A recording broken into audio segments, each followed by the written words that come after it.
What's going on, everyone? Today we're going to talk about color grading your footage so you can have it go from looking like something like this to a little more like something like this. And make sure you stick around to the end where I talk about LUTs, if, how, and why I use LUTs. Let's get into it.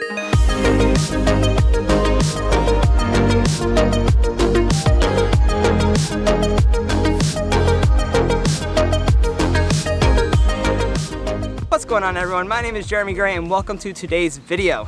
One of the questions I get asked most often on my YouTube channel is how do you color grade your footage? So today I'm here to answer that question. Now I just want to start this video off right by saying I am in no way a professional color grader or video editor. I simply make videos for YouTube. People seem to like my colors and I get asked to make this tutorial. So I'm going to show you how I personally color grade my footage for my specific content for my specific YouTube channel.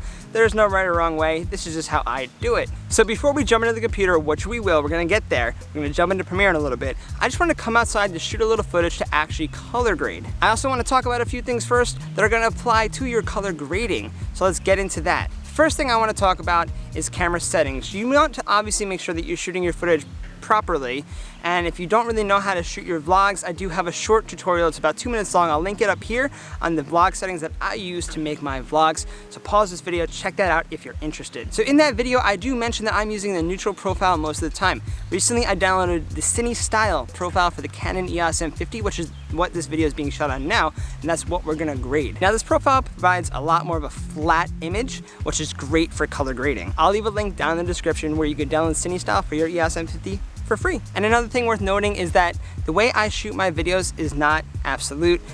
Everything is open to interpretation. Everything is your own style. So nothing that I do is gonna translate directly to your footage. So that about does it for outside. Let's now hop into the computer, into Premiere Pro, which is where I color grade all my footage, and let's get started. All right, so now that we've got our clip that we're gonna color grade, I'm gonna take you into Premiere Pro to show you how I would do it, so let's hop in. So as you can see here, I just imported one clip from outside just to show you for this example. And don't mind my scared looking face. So let's just go ahead and get right into it. I don't want to waste any time. So the first thing that we're going to want to do is to go to our effects here, just type in Lumetri, color, okay? Just drag that right on top. That's going to put one in here. And there's reasons to use more than one, but we're going to stick to just one right now. So now we can click that, go on over to color. And I'm just going to make this bigger. And remember, this is just how I color grade. So I'm going to start by clicking Lumetri scopes. I like to have these two active. You can change them in the wrench. So I have the waveform with the Luma and the vector scope. Okay, this is going to help me with my exposure and this is going to help me with my colors. So the first thing I like to do is mess with the blacks. I'm not even going to touch this exposure button. I know a lot of people will go right to that, but we're not going to do that. So we're going to go to our blacks. And if you look over here, just pay attention to this number. You see the 0 down here? Anything past that is going to be completely crushed. You're not going to be able to use the footage, or I mean, it's going to look terrible. Anything above this 100 is going to be super blown out. I don't typically go anywhere near the 100. I'm usually around the 70 or 80 mark, but let's just get right into it. So with the blacks, I just kind of pull them down. And if you can see, just watch this move as I mess with the blacks. See that? So the second I see something kind of touching that 0, so I'd say like there-ish, is where I'd stop. Then I'd come up to the whites and mess with them a little bit. So now we're pulling, and that looks good. And I'm just gonna mess with the blacks a little more. Okay. I'm right back where I was. So now I'm going to mess with the shadows a bit, pull some more down. Okay. That looks fine to me. I'm just watching to make sure I don't clip the blacks. Move up to the highlights, pump those a bit. Again, I'm not getting anywhere near that 100, so I don't really have to worry about them clipping. Okay. Yeah, this is a little too much for the highlights. I'm just gonna pull them down a little bit. I don't like a super bright image. I'm gonna say right about there. So remember, this is just gonna change with every clip that you have in different lighting scenarios. So this, I was shooting outside around 7:30 p.m. The sun was setting, the light was very, very soft. It was really nice to shoot with. So all this stuff looks pretty good to me right now. I'm gonna mess with the contrast a little bit. Nothing too much. I'd say right about there. Yeah, let's go with the 29. So that's what we're gonna do right there. I'm not touching that exposure button. I'm not even touching the temperature for the white balance right now. So the next thing I like to do is go down to this tab, the HSL secondary. The next thing I'm gonna do is grab this little eyedropper and just tap my forehead. It looks like nothing got done, right? So let's check this box here, and it's showing the affected area. And we can hit the plus or the minus. I'm gonna go plus and just tap a part where I know my face is, and we got more. I'm gonna do one more. I'm gonna go for those highlights up there. You know what, I'm even gonna go one more. The one thing to keep in mind is everybody's skin tone is very, very, very different. So what I'm about to do is not gonna apply to everyone's edit, because my skin tone is not like yours, and your skin tone is not like mine, and there's different ways we're gonna have to edit it, or you just edit how you want your skin tone to look in the video. That being said, I think this looks pretty good. I'm gonna mess with this blur a little bit. That's gonna bring a little more in. So I can see here, I wanna grab even more. Look at that. Denoise, just a little bit, nothing crazy. And just for the record, you can invert this with this tab here, and then you can edit the outside of the image, or in this case it'd be the outside of the image. So, but I'm gonna keep it to my face because I wanna edit my skin tones. Oops. And just for example's sake, you can see exactly what's happening. And now, I'm not gonna do anything crazy, because this is where my log footage is. I'm just gonna add a little warmth to my face, just a little bit, because while I am white, I'm not that pale. Got a little color. And that looks really good to me. I like that a lot. I'm gonna add a tiny bit of saturation, just a tiny smidge. That looks good. I think that looks good. Okay, so I'm happy with that. And for the record, a quick note, you could invert and add, say, a color to your background. So you can make the background a little more like magenta, or more teal if you wanted to, or warm if you wanted to. I'll just click the invert button really quick. You can see the background just got warmer and my face went back to being pale.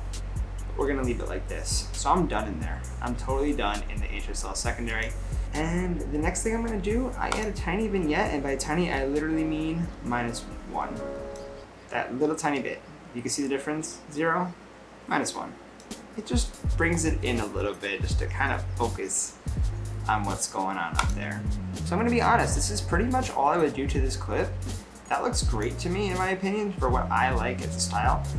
I might go to the creative, and I might take the vibrance down a tiny bit, because I kind of like sort of a more muted style. But I like that, and that's how I would grade that clip. And I hope this helped you a little bit. So as promised, I'm gonna talk about LUTs for a minute. And if you're not familiar with LUTs, they're a preset for your video footage. Now, a lot of people think that LUTs are like a one-click solution. There's plenty of advertisements out there that say, you know, grade your footage like the pros, and it has these crazy trailers and teasers with these LUTs being applied, and the colors look amazing.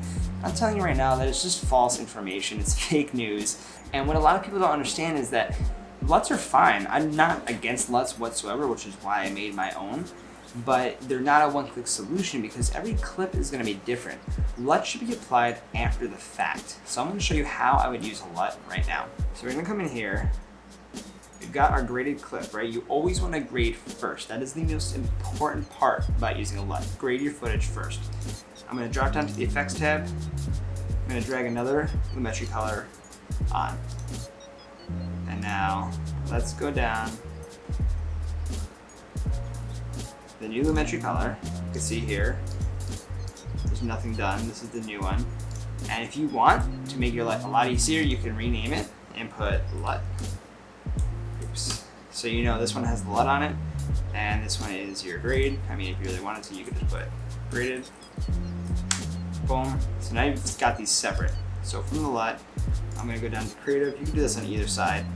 And I'm going to browse, And I'm going to use one of my LUTs that I have here for my first LUT pack that I've created. And I'm going to choose my muted teal LUT because it's a very different color correction than what I just did. So this is how I would use it. I'm going to drop down the creative menu. You see this intensity bar here? It's at 100, go to 0. Start from scratch, pump your way up to what you like and what you think looks good. Usually 100 is going to be way too much. So for this LUT that I made, this preset, I added a lot of teal specifically to the background of the image that I made it with. So typically it's going to add teal to the background of my images if I want to do that for the video. I don't color grade all my videos exactly the same. If you follow my channel, you'll know that every video is kind of graded different if you've noticed that. But anyway, I would work my way up, and I usually find myself around 25 to 40% power, because the second I hit 50 or go higher, it's just a little much. So for this clip, I would probably go, I'd probably go 30. Yeah, I would go 30. That looks good to me. And that is how I would use LUTs. That's how I use my LUTs. Do not slap it on ungraded footage and think that it's a one-click solution. So I'm going to show you an example right now. I'm going to take the same clip. So this is the clip graded, and this is the ungraded clip. This is with the CineStyle picture profile. I'm going to go ahead and drop the LUT straight on there. The same one that I just dropped on my graded footage. Muted teal. We'll go down to 40%, just like the other one. So you can see what I'm getting at. Let's put these next to each other so we can just tap back and forth.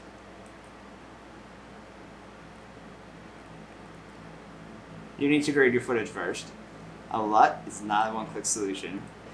Even if you wanted to bump the intensity up, it's just a look. You know, it's not a one-click solution. That's the evidence right there. They both have the same LUT on them. This looks much better because it was graded first. You have to grade your footage before applying LUT. Sorry, I'm like a broken record. I feel like a lot of people don't understand that. So shameless plug right now, if you are interested in my LUTs that I use for my videos, I'll have a link in my description to my website, jeremygray.com, where you can purchase my LUT pack. It's 5 LUTs for $5. I've got them on sale, and I'm pretty excited about it. I like how they look, and each one has kind of a different vibe that you can use. And that's how I color correct my footage, everyone. That is what I do step by step for all of my YouTube videos. I hope this video helps somebody out. If you have any questions, feel free to drop a comment down below. I will get back to you. And like I mentioned earlier, if you're curious in my LUT pack, I did upload it to my website. You can find that link down in the description below. It'll bring you to my website. And under that will be affiliate links that'll bring you over to Amazon, where you can check out any of the gear that I use to make my videos. And if you're still a little bit confused about what settings to use when you're vlogging, go ahead and click the video on the screen. That'll take you over to the video where I show you what settings I use to vlog with. I'll see you over there.